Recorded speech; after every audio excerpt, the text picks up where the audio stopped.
Oh, hello and welcome to Edible Story. I'm Chef Mustachio, your guide to the history behind what is on your plate. Look at this, a magnificent golden platter. It's piled high with fragrant yellow rice and impossibly tender pieces of lamb, all showered with toasted nuts. It looks incredible, right? But what if I told you the secret to this? The soul of this entire dish isn't the meat. It's this, a rock-hard, bone-dry fermented yogurt ball called jamid. And to make this dish, you first have to smash that rock and bring it back to life. This isn't just dinner. This is Mansaf. And in Jordan, it is everything. Today we are tackling a true culinary icon. This is the one dish that defines an entire nation. A symbol of generosity so important it's protected by UNESCO. And it all comes down to that rock-hard ball of dried yogurt. This, my friends, is the story of Jordanian Mansaf. So what exactly is Mansaf? At first glance, it's a celebration on a plate. It all starts with a base layer of shrak. That's a paper-thin, almost see-through flack bread. That bread is there to soak up the magic. On top of that, a mountain of fluffy yellow rice, usually coloured with a hint of turmeric. Then the main event, large hearty pieces of lamb. And when I say tender, I mean it. This meat has been simmered for hours until it just gives up. The whole thing is then showered with toasted almonds and pine nuts for a beautiful rich crunch. But the real star, the part that makes Mansaf, is the sauce. A tangy, savoury and completely unique yogurt sauce that is ladled over the entire platter, without forgetting the ghee, or as the Arabs call it, samna, at every step of cooking this dish. Our edible story map today takes us straight to the heart of the Levant, specifically the Kingdom of Jordan. Mansaf is, without exaggeration, the national dish of Jordan. But it's more than that. It is the official dish of congratulations, welcome home, I'm sorry, and we are here for you. It is served at weddings. It is served at funerals. It's served on major holidays. It is the highest honor you can bestow upon a guest. But it wasn't always this way. The roots of Mansaf are deep in the desert with the Bedouin tribes. For centuries, the Bedouin diet was built on what the desert provided. Simple but nourishing. Think dates, fresh milk from goats or sheep, and simple bread. Meat was a luxury, a huge luxury. The earliest versions of this dish were probably much simpler. Just meat cooked in broth and served on bread, a dish known as tharid.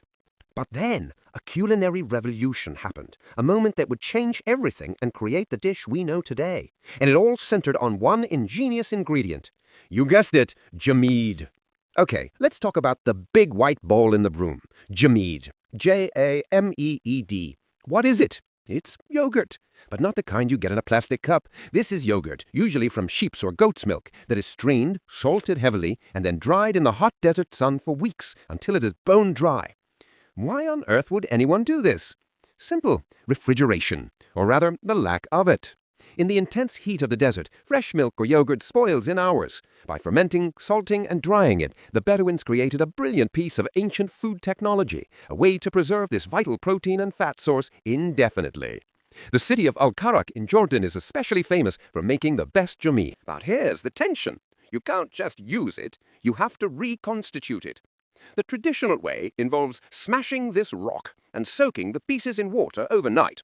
Then it's blended until it becomes a smooth, liquidy sauce.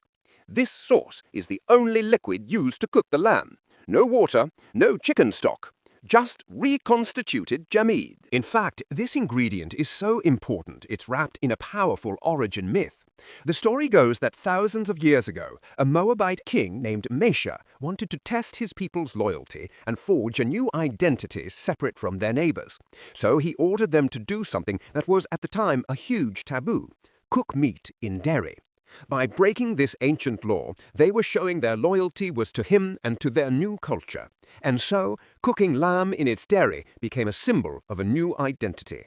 Is the story 100% true? Who knows, but it tells you how deep this dish runs. It's not just food, it's a statement. But all of this is just the setup. The most important part of Mansaf isn't the history, or even the ingredients. It's how you eat it. This is where it all comes together. The platter, which is often so big it takes 2 people to carry, is brought to the center of the room. It is not served on individual plates. No, that would miss the entire point. Mansaf is a communal dish. Everyone gathers around the same platter.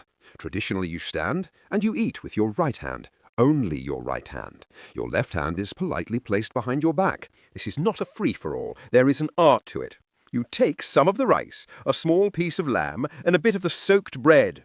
You use your fingers, not your palm, to gently press the food together into a small, compact ball. This is called a lukma.